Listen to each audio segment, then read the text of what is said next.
Hello, good morning sa inyo lahat dyan. So magta-travel tayo ng San Marcelino Market. Ang gagamitin natin yung kulong-kulong. Yan. So let's go!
yan mga guys, so malapit na kami dito sa may dike. So palabas pa lang kami dito sa dinadaanan ng tubig. So medyo malayo ang aming tinravel papuntang market. So ganyan kalayo po ang aming palengke dito sa aming baryo. Yan, so yan, papunta na tayo ng market. Hello guys, so yan, dito na kami sa San Marcelino, Zambales Market. So, dito kami ngayon, kaya kami nandito mga guys ay bibili kami ng paninda namin ng barbecue. Maaga kami ngayon kaya wala pa masyadong tao. So, kailangan ng maaga dahil baka maubusan tayo ng paninda.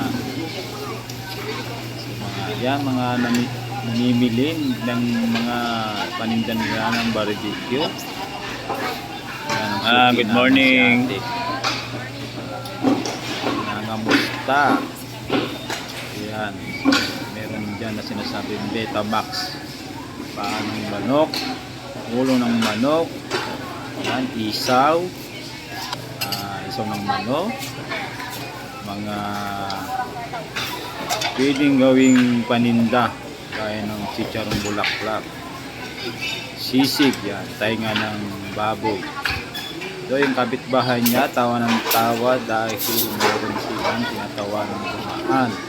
So tuloy-tuloy ang aking kasama na si Mrs. Namimili ng kanyang paninda. So tayo ay maggalagalat, hanapin natin yung isaw ng baboy saan mayroon dito sa palengke. Yan, medyo tinignan ko muna sa kapitbahay nila kung meron. So yan, hanap tayo ng isaw ng baboy habang namimili ng mga stick, fishball. Yan, at magtitingin rin tayo ng toyo na lalagyan nila sa adobo para hindi masyado maalat. So tayo ay iikot dito sa palengke kung saan yung meron yung toyo na marka Piña soy sauce. Yan, so diyan ka muna, huwag mo akong iiwan. So let's go. Yan, ganap tayo.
So yan, nakahanap na tayo ng marka Piña na soy sauce. So balik na tayo doon sa aking kasama kung nandun pa siya. So nakabili na tayo ng soy sauce na marka Piña soy sauce. Yun ang pinangahalo nila sa dugo para hindi masyado. Oh, nasaan na yung kasama ko? So nawala na ang aking kasama. Nasaan na yun? Nandito pala namimili ng mga baso. So, 8 ounce. So, yan na lang ang aming bibilihin para kami makauwi na rin. So guys, so yan, mag-iikot muna tayo dito sa loob bago tayo umuwi. Dahil malapit tayong umuwi. So yan, mga tinda nilang malagkit, mga suman. Yan, pwedeng bilhin dito sa San Marcelino Seafoods. Yan. Marami pong mabibili dito sa bayan ng San Marcelino Sambales Public Market.